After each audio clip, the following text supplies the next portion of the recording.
और इस दौरान कैबिनेट मंत्री राज्यवर्धन सिंह राठौर, राजेंद्र राठौर और सुरेश रावत ने भी अशोक गहलोत को सीएम भजनलाल को हटाने के षड्यंत्र के बयान को लेकर के जमकर घेरा। उन्होंने भी सवाल उठाए हैं और उन्होंने कहा है कि जिस तरीके के हालात बने थे पिछली सरकारों में, उसको याद करना चाहिए और उसको क्यों पूर्व मुख्यमंत्री अशोक गहलोत भूल जाते हैं, और उनको यही नसीहत दी गई है।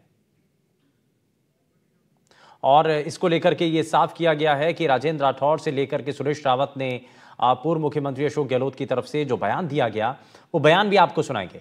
और आपको बता दें कि जिस तरीके से सियासत में घमासान होता हुआ दिखाई दे रहा है, इस बयान को लेकर के बड़ी चर्चा है और वो भी समय और उसकी टाइमिंग को लेकर के बड़े सवाल उठाए जा रहे हैं। जब आपातकाल की 50वीं बरसी को लेकर के बीजेपी अलग अलग जगहों पर इसको काला अध्याय के तौर पर देख रही है, इसको लेकर के जो है बयान दिए जा रहे हैं, उस वक्त आकर के पूर्व मुख्यमंत्री अशोक गहलोत की तरफ से ये स्टेटमेंट देना कि मुख्यमंत्री की को हटाने की साजिश रची जा रही है, पार्टी के अंदर ये सब कुछ चल रहा है, तो इसको लेकर के बड़े सवाल उठाए जा रहे हैं।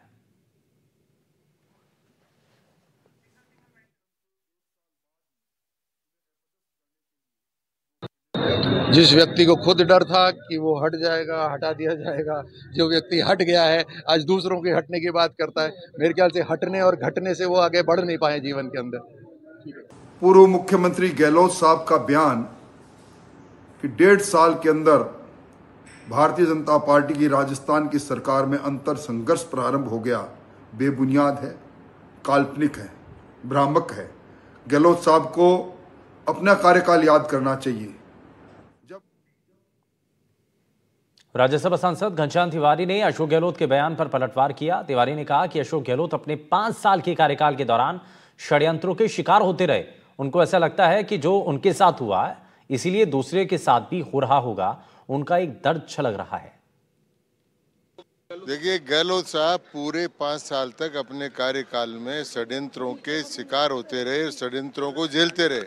यहाँ तक कि केंद्र का षड्यंत्र भी हुआ, राज्य में भी षड्यंत्र हुआ। इसलिए उनको अब ऐसा ही दिखाई देता है, एहसास होता है कि जैसा मेरे साथ हुआ वैसे दूसरे के साथ हो रहा होगा। लेकिन उनको ये समझना चाहिए कि भारतीय जनता पार्टी अलग पार्टी है, कांग्रेस की तरह से उसमें इस प्रकार का काम नहीं होता है।